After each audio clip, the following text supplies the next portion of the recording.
My rights are being taken away for the rights of one other person, and I'm not the only person who feels like this. Gail Stanford, a junior in Palatine-Schaumburg High School District 211, says, like other girls, her rights and safety are being ignored now that school officials are allowing a male student who has assumed a female identity to use the girls' locker room. Very betrayed and feel very disappointed in the school board that's supposed to protect me.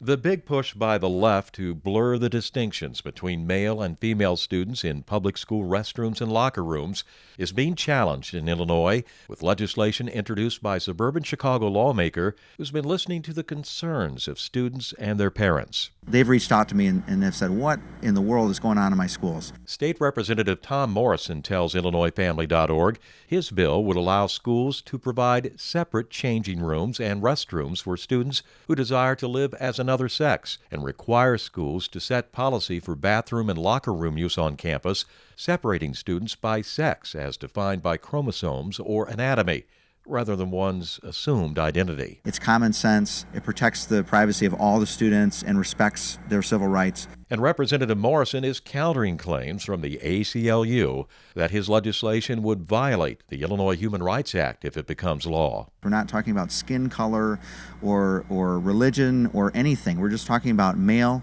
and female. And that's why it is appropriate to have boundaries. That's why we have separate facilities for restrooms. That's why we have separate facilities for locker rooms. We don't just have a locker room.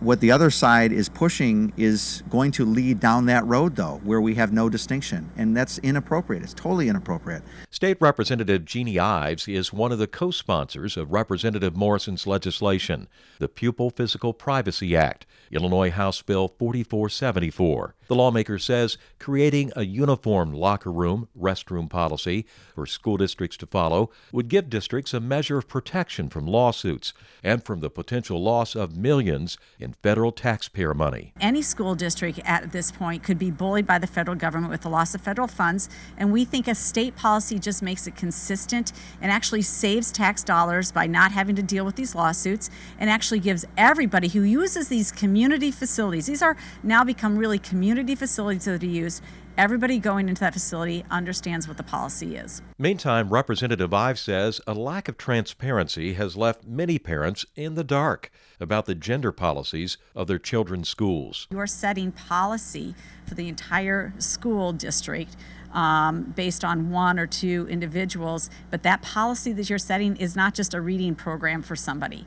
It is a policy that all other students are expected to have to deal with. It's a very personal, private matter, and all parents should have been informed about this ahead of time. State Representative Tom Morrison says when it comes to gender policies in schools, parents must demand answers. Because again, we're talking about minor children, and we are responsible for their well-being as parents. It's our responsibility, so we need to know what the schools are doing.